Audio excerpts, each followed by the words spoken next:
What is going on, my patriots? How y'all guys doing today? I got a interview with going on today with me and one of my colleagues. If we can get it to do what we want it to do, let me see here. All right, now I got it. So got an interview going on today with one of my colleagues named Blacc Renaissance. Blacc Renaissance is a gentleman who is not only a black conservative, but he's a talented artist, musician, all the above. This man is a man of many hats, and we're just going to discuss how uh, his upbringing and about some of the things that's going on in the nation right now, especially in the black community, and about some of the positive things that he also has going on, and some of the things that made him realize that it was time to look at America from a different perspective. So, without Amen. further ado, Blacc Renaissance, how you doing, brother? I'm doing great, my brother. I'm doing great. And I mean, I appreciate you having me on the show and all that. Can I call you Jay? Call you Joel? You know what I mean? You call me Joel, baby. You know everybody Joel? call me Joel. Jay. That got you. Man. So I appreciate it though, Joel. You know what I mean? Because um, I don't know if this like the right time to kind of say this, but I was on like another show, another like more like liberal left leaning show, and it was a shit show, man. It was like 20-30 minutes of just me debating, and it's like, oh, why did you become conservative? But then it's like, but oh, and then there's like those like jabs and those like, you know what I mean, those little like subliminal, you know what I mean. You know how it go, my Yeah, bro. I'm pretty sure you went through it, yeah. Joel. Yeah, they try. Yeah, because when you go on those platforms, they try to act like that, especially as black men who think for themselves that all of a sudden we need our hand held and need to be have a big hug and a kiss on the forehead, and that's not how we roll. I think that it's because it scares people that, especially in the world today, that young black men like ourselves under the age of 45 can think for ourselves. It scares them. It makes them feel like, what the hell did I just step into? It's just straight facts. So without further ado, man, uh, tell so where did you how was your upbringing like in the US of A? Alright, so I was born in the Bronx, you know what I mean? Raised in a my mom's like first generation, like I guess you would say first generation immigrant, you know what I mean? She came from Jamaica, 21, you know what I mean? Had me and my brother. So I was raised in like a fairly like, like liberal, Democrat home. But honestly, like my mom, I don't even know, she didn't even like really partake in politics. But my dad though and all that, he was like, and even like my grandmother and all that, you know how that shit go. Mhm. Everybody on that, like, you know what I mean, like left leaning liberal, and it ain't even like no real, it's not even like a real thought about it. You know what I mean, like. But me growing up, just like kind of being like at first, coming from like poverty, and then like at like 12, 13 years old, like my mom's like ran into like like a large amount of money. So she like moved me out the hood, but it was like, because I'm not gonna say it was like 100% out the hood. You know what I mean? Because if you live in like New York City, like the hood is like right there. But she moved us into like a gated community. You know what I mean? A definitely middle class, like upper echelon neighborhood and stuff like that. And that's kind of where like the more like conservative like views kind of started to like, they were like seeded in me at that point, like around like 15, 16. And then at like 27, it was like full fledged, like, okay, now I understand, but like a lot of people, and like the current neighborhood my mom lived in was kind of like speaking to me about, growing up. And I can somewhat relate to that. I mean, not with the whole large money and upgrading to a better neighborhood. I didn't start getting the influence of some conservative views until I got into my mid to late teenage point, like you were saying, when I went off to college at 18. Because like I Mm, told people in my broadcast, that's when I started seeing that, different cultures, especially white conservative people that came from a two-parent home where they had values, especially with women I started dealing with in college because I was dating them and they came from two parents home.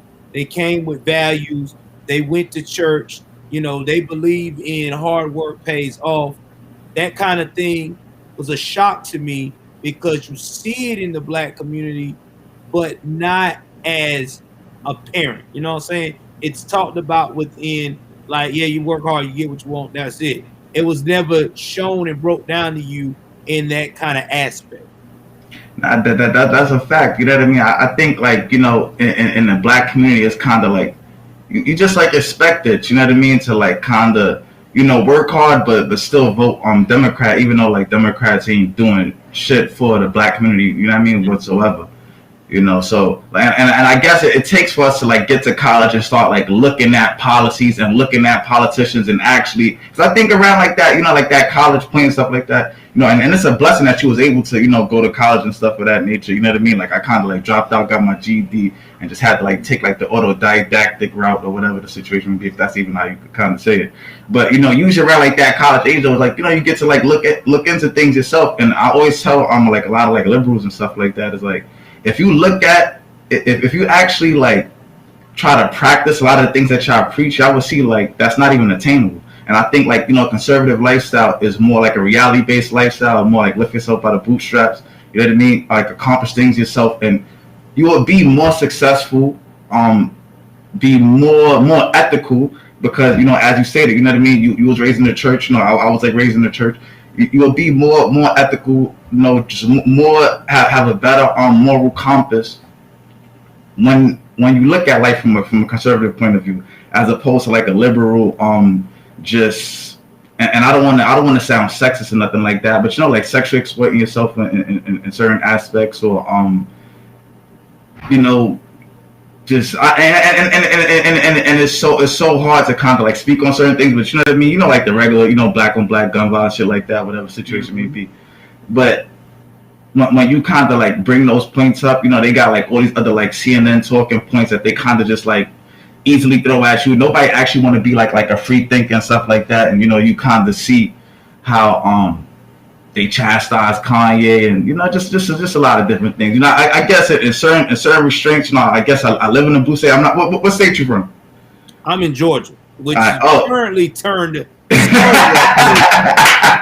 to some bullshit. But I'm not going to say it on here because I don't want to get flagged on YouTube. But you know what I mean. That's a fact. That's a fact. You know what I mean? So what I mean? I'm in like New York and all that. So it's like you got to still kind of be like tongue in cheek if you want to like kind of keep your friendships. You know what I mean? So I see like the whole mask and all that, but actually the mask actually represents something different. But yeah, and you're correct because like, and that's why I want to do this interview because like I said, I felt your energy kind of similar like me. I mean, I'm quite probably a little older than you are, and that aspect, but I feel what you're saying, and we both can relate because as a black man in America, and you tell your family members that you are a conservative, it's like they act like you just killed somebody that's a family member down the street, because all of a sudden, you get labeled all these names, bootlicker, coon, you out of touch, you're trying to be white, or you're trying to be what I'm saying, think you better than black folks. It's not that. It's just that from an American perspective, we as black men and black women who are conservative in America have woken up to understand that we have seen what our forefathers of the civil rights movement has done and accomplished for us. There's no reason to rewrite the wheel. We do have the opportunities to push ourselves in America and be great. Now, is racism out there? Hell yeah, you're never gonna get rid of it. You're gonna have people that don't like a certain group of people. That's just life. But is it to the point to where if we go out of our house, drive in our car, and go to work, we're shaking with fear because the police are behind us? No, it's not. Because if you're a citizen in America, you make sure your insurance is paid, you make sure your car note is paid, you follow the rules. when you get pulled over and you show these things to an officer, even if he is being an asshole, as long as you polite, he's gonna be like, you know what, fuck this. This is a waste of time. I'm not making him afraid. I'm not making him feel shaken. He's being so polite. Yes, no, you know what? Fuck it. It ain't even worth my job at this point. You know what I'm saying? You only gonna have that 2% that's gonna push that envelope. And yeah, okay, so what? You get arrested falsely. That's what you do, like the dude in Texas did back here last year. You go, you wait your time out. If you lost your job, it's okay. You go get you a lawyer and you sue the shit out of everybody. And now the man's about to get 25 million, probably get about $20 million. He ain't running around trying to get no ambulance chaser. He got a regular lawyer, got a regular case, and chilling right now, waiting for everything to get settled. That's what we and do in America, but people don't think like that. Everybody and want to play to be a victim. and then that's honestly, you know what I mean, not to like cut your wisdom and all that, but that's exactly how like kind of like how my mom taught it to me, and that's exactly how my mom's, you know, ran to like, you know, her like millions or whatever the situation may be. You feel me? Like, so, you know, she had a little incident or whatever.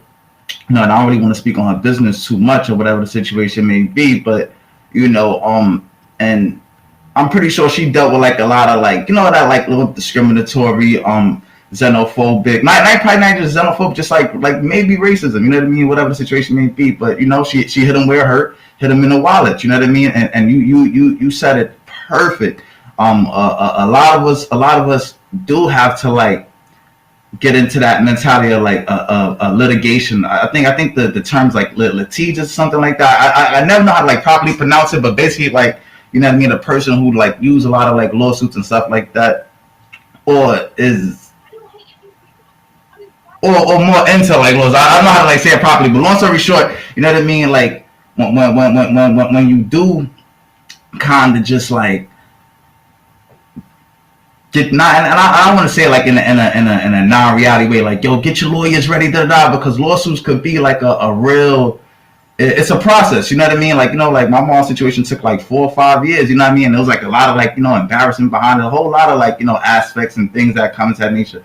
And then, you know, like you come into like, you know, this money or whatever, and you kind of see life for really what it is, you know what I mean? And honestly speaking, that and then I was gonna go somewhere else with it, and you just kind of, you know what I mean, when you said like the lawsuit thing, it kind of just rubbed off me. But I was really gonna say, you know what I mean, like conservatism is the first step to basically breaking those them slave chains. You know what I mean? So as you speak on like, you know, racism and this and the third, like me personally, man, I try not to like really focus on racism. Everybody gonna have their own stereotypes, prejudices, or whatever the situation may be. We all got like our cultural bias or whatever.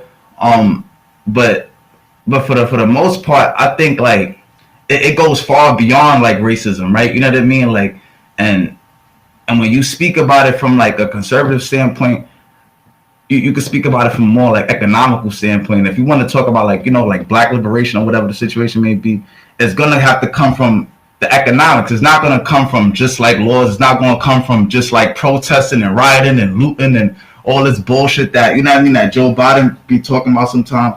Like it's gonna come from us doing things for ourselves, and you know, like Black Republican conservatism, that teaches you to do things for yourself. It teaches you how to like, you know, keep your family in check like yourself. You know what I mean? Like, you know, with religion and things of that nature. So you know, what I mean, I hope I didn't like go all over the place with it. You know what I mean? Because sometimes Nah, you went right there on the mark, because that's the next thing I was gonna go on our next topic. You know, since we're just, you know, having a conversation, get people to actually understand our thought process as Black conservatives, and any young Black people out there that are thinking about going to the Black conservative route, what the thinking is. Now, I got a question for you, and I want to. Well, actually, I have a question / statement for you, and see if you feel the same way I feel when it comes to the BLM.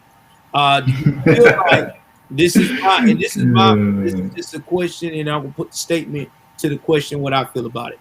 Now, do you feel like that the BLM was a ruse to be able to get liberals, to get America emotionally turned up by the coattails, so they could get all these liberal, selfish politicians into power, and then after that, drop the whole bullshit movement later on.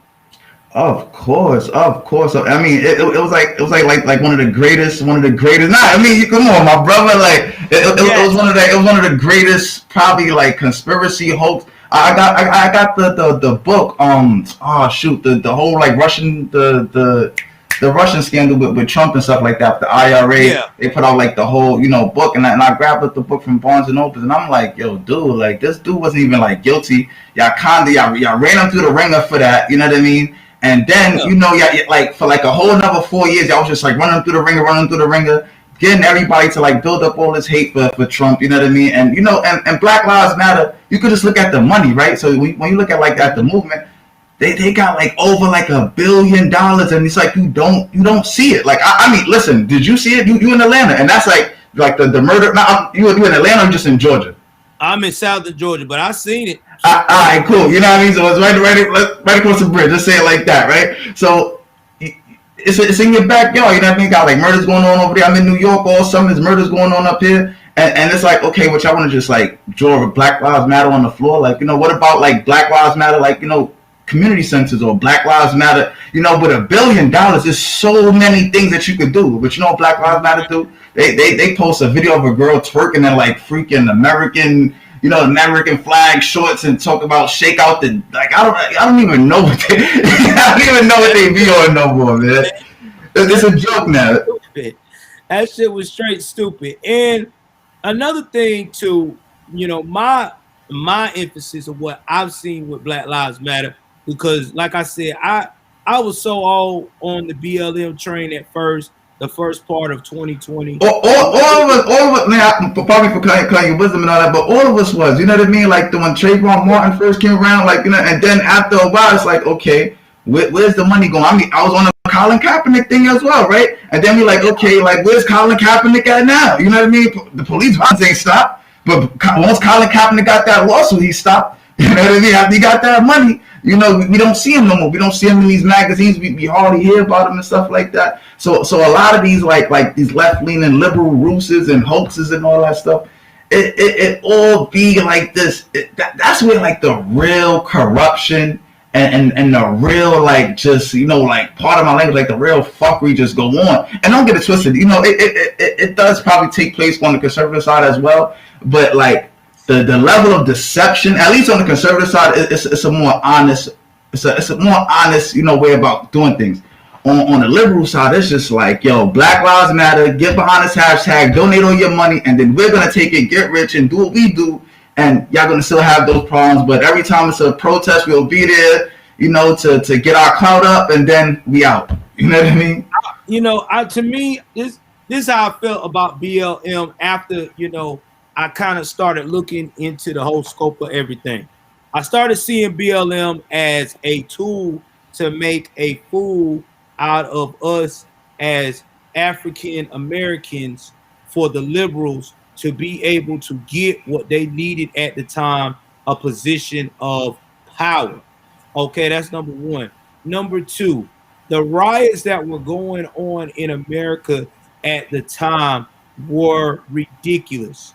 We had our own people destroying their own businesses in their communities, all because they were allowed to. They were allowed to because we had these weak ass liberals out here putting in their head, you are oppressed, you're this and you're that. You can't make it out the hood because the white Republican guy got his foot on his neck. No, it's not. Nobody's got their foot on your neck. The reason why you can't get out the hood is due to the fact of the people you vote for every year who are not doing anything for your hood.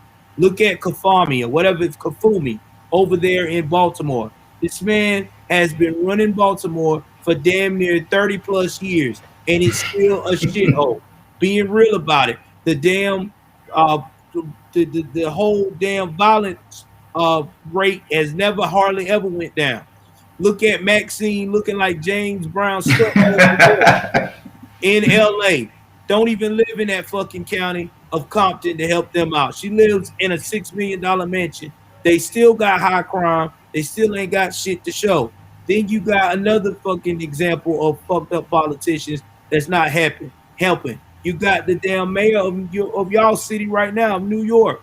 He ain't doing shit for New York. He running around here barking orders and shutting shit down, but yet your fucking community is high as hell with crime. But they want to go and look at Rudy Giuliani and call him an asshole. But you know what? That asshole Rudy Giuliani, when he had that fucking where you what they call that shit where you stop The stop and frisk. stop and Stop and frisk.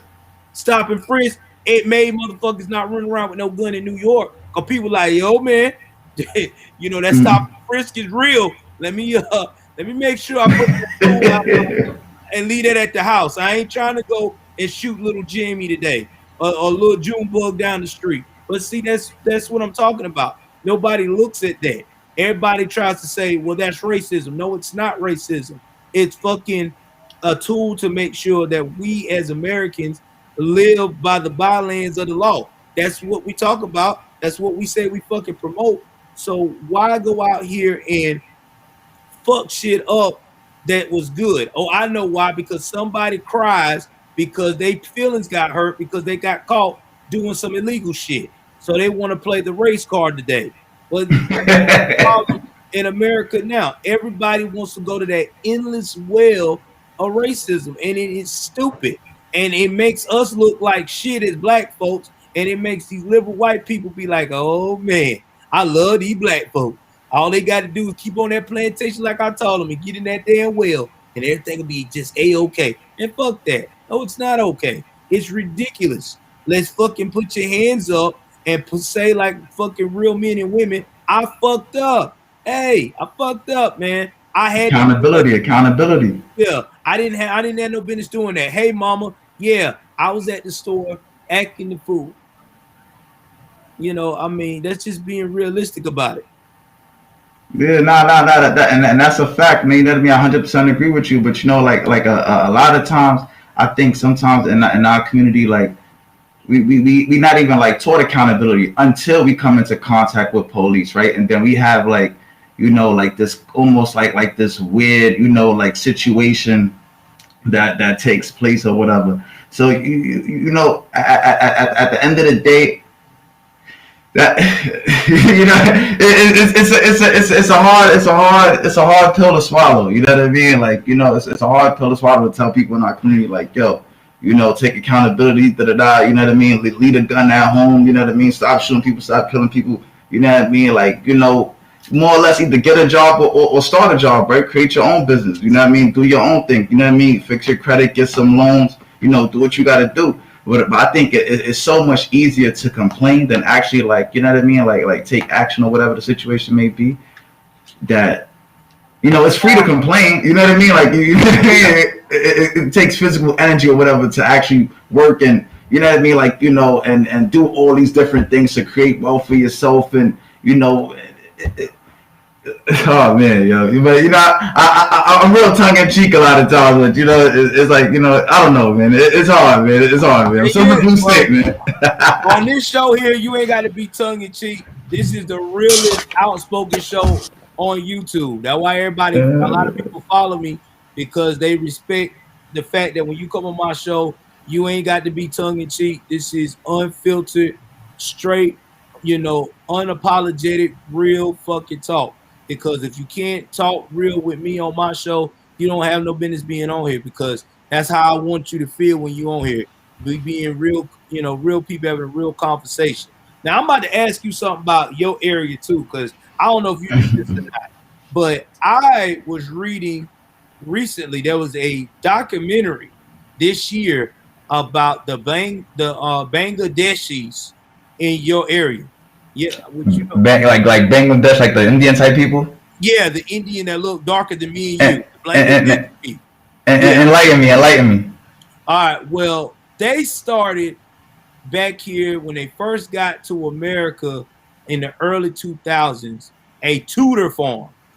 They got a couple of floors on an apartment building, and made it where the kids can go and work on those in those little classrooms they made, like so they could learn how to develop themselves and get educated at first for the first couple of years. Now these fools got two big high-rise apartment buildings where 6 days a week they teach kids, even the ones that first get into New York and living in the hood, like in the hood, like you were talking about where you came from, that come there and go to that classroom and work on their craft of becoming doctors, lawyers, or whatever, engineers for 6 straight days.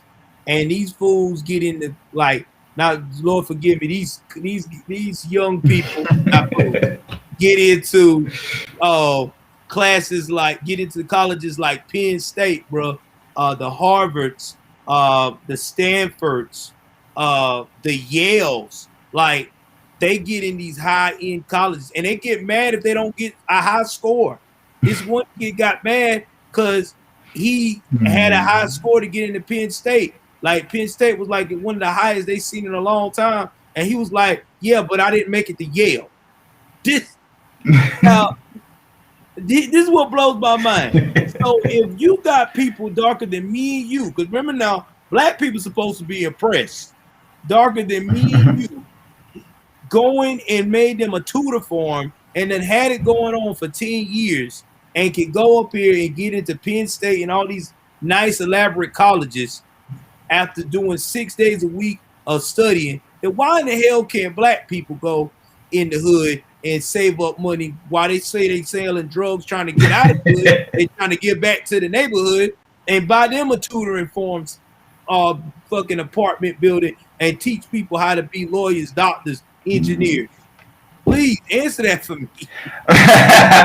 Well, this dude's hilarious of it. Well, honestly speaking, all right. So when you come to like New York City, right? Like everything is like it's like a cluster, right? So there's so many of us put together, but at the same notion, like you might turn the corner on one block, it might be like 3 different whole cultural communities. So it's gonna be like the blacks that chill with the blacks, you know what I mean? Spanish people that hang out with the Spanish people, a couple people that intermix and shit like that, you know what I mean? Then you have like the Muslims that really keep to themselves, you know what I mean? Like, you know, Bangladesh people keep to themselves. You know what I mean? Like different, the Yemenis people that you know mostly own the bodegas, they keep to themselves. You know what I mean? Mexican. So everybody kind of stay together. So when you say that, you know, these like tutor farms or whatever, and I'm pretty sure you just mean like, you know, like a housing for like tutoring, and you know what I mean? Like you being funny about it or whatever. But yeah, that's a fact though. You know what I mean? Like you could see. I mean, it's like broad day. You walk past. All right, so in the Bronx, we got Middletown. No, it's not Middletown. Oh man, it's Morris Park. So Morris Park and White Plains Road or whatever, it's an Italian community on the more like Morris Park side or whatever, and that's where they celebrate the Italian Heritage Parade and stuff like that, and do all the like Catholic paganism, you know, all that like statue, you know, ism type of shit that they be into.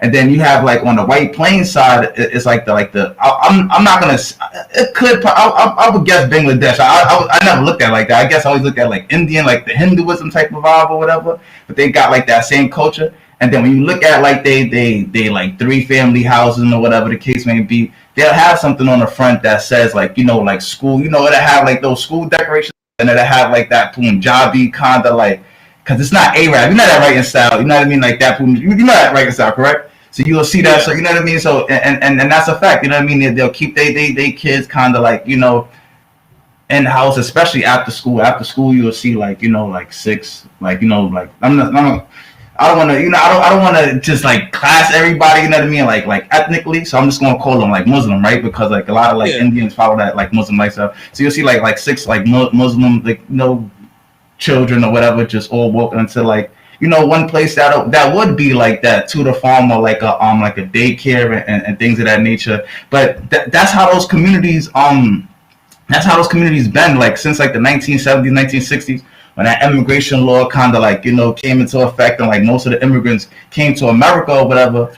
a lot of times you'll have like one Mexican person that, like, you know what I mean, that kind of like do the laundry for the whole like Mexican community and stuff like that. A lot of, you know what I mean, they just like be dropping stuff off at the laundromat and they handle that, and you know it takes like a little bit of pressure off. Then you have like these Muslim communities where, like, you know what I mean, a lot of the people that's undocumented or whatever the situation may be, they'll like kind of stick to like the daycare aspect of it and take care of the kids, and then like the people that are documented and could go get real jobs, they'll be the ones that's funding that little, as you call it, you know what I mean, like a tutor farm or whatever the situation may be, you know what I mean. So I mean that's 100% true, and I think like when you know, and I guess it's a good thing, you know what I mean, a good and a bad thing, but a lot of like black people, you know what I mean, be open up like daycares and stuff like that, and instead of like actually using those to turn them into like these tutor situations and these tutor institutions and actually help kids study more, we kind of just like leave kids with like iPods. And I'm not iPods. Who the fuck still use iPods? iPads.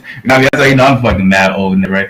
But iPads and like games and laptops and just like, you know, and play. And don't get it twisted. You know what I mean? Like black kids, they get smart in their own way. And you know what I mean? At the end of the day, we kind of we run pop culture, so it's a lot more opportunities in that aspect of it. But like I was just talking to my ex earlier today, whatever, you know, we was texting back and forth, and I was explaining to her like, you know, the future. She's a, like, you know, regular black girl into materialism, stuff like that. Birthday coming up, she wants $200 shoes, stuff like that, whatever. And it's like, you know, explain to her like, you know, in the future, 20 years from now, it's not going to be no more materialism, right? Because if all cash goes digital and you can't hold $20,000 to your ear no more, right? And most of like, you know, the clothing and stuff like that, and if all cash goes digital, right? My personal assumption, like, you know what I mean, as you say, like, you know, I'm an author, I write books or whatever. I personally feel like uh how could I say this without like making it sound real dystopian?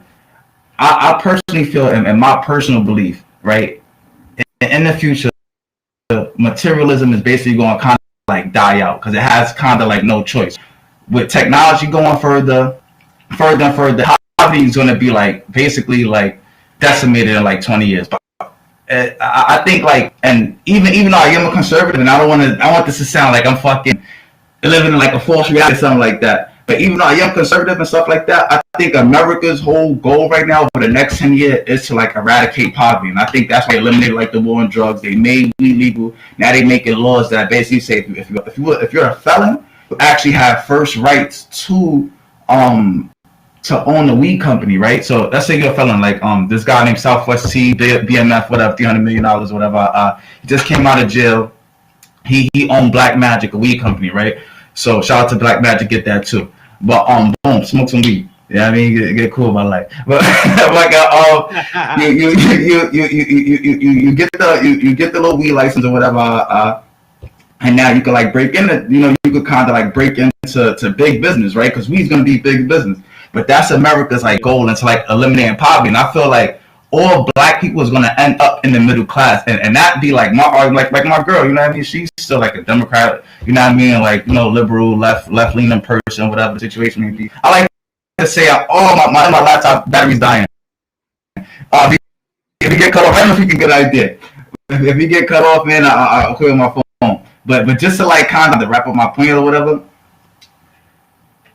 in the future, when there's basically like no there's really nobody that you could shit on. If there's no poverty, there's nobody you can shit on, right? So when we used to all buy Gucci and stuff like that, it's so the one person in class said, I got more money than everybody else in class. But if everybody in class get $3,000 a month from Jeff Bezos because the Universal Basic Income Act went into effect, and now everybody getting, because this is what the stimulus package kind of is, right? Seeing what America works like when we keep giving them cash, and as we see the economy's boosting, and as you see the GameStop situation, all this works better for America. It may look bad at the forefront, but Wall Street's like, hold the fuck up.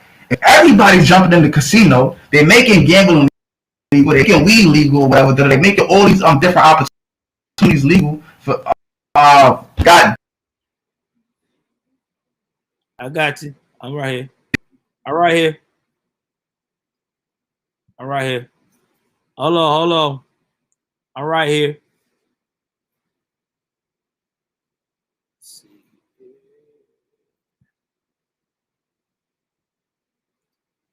Hold on, bro. See if I can. Hope I didn't lose you.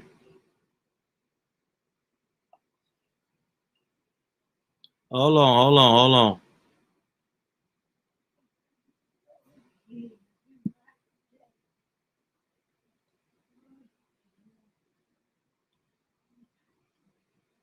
Let me see. Let me try to bring it back on.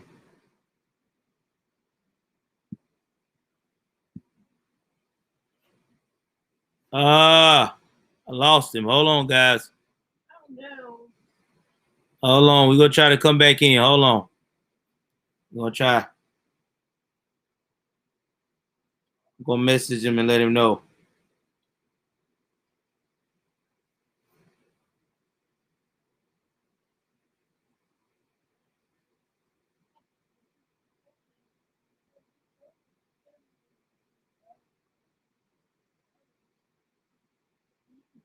Hold on, guys. I'm trying to get him back on.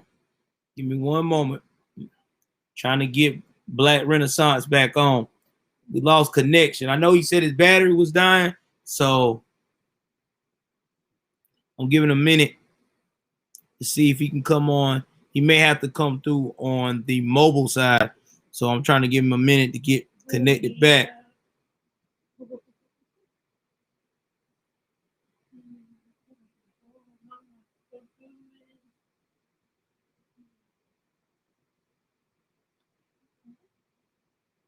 So bear with me, guys. Hold on. I'm trying to get him back. I'm gonna try to see if I can send him another connection.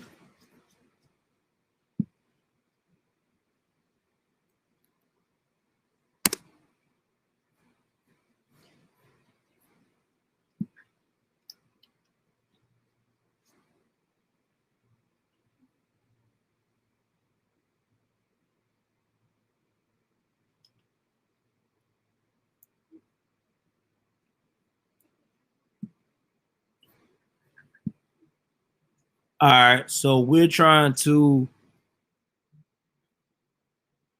Okay, so his laptop did die.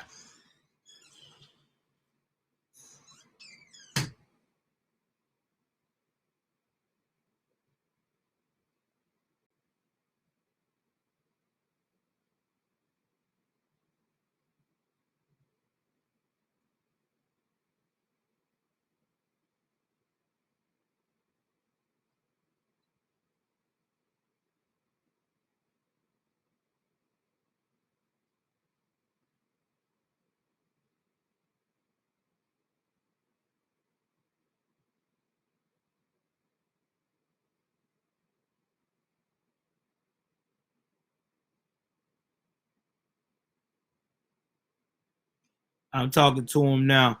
If not, we may have to do a second part of the interview tomorrow. So give me a moment, guys. I'm working.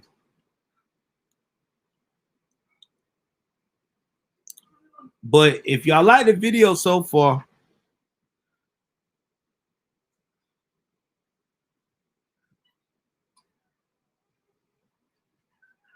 all right. So we're gonna do a part two. I'm gonna wait till he gets set up, and then we'll continue. We'll call this part one. We'll do a part two in about 10 minutes. I gotta let him change locations where he at to get back online so we can finish the discussion. If y'all loving this, go ahead on. Like I said, follow us, share the broadcast, and me and him should be back on in the next 10 to 20 minutes to do part two live and wrap it up. All right, guys. Love you guys. Thank y'all very much for being part of this experience. And we'll be back with part two.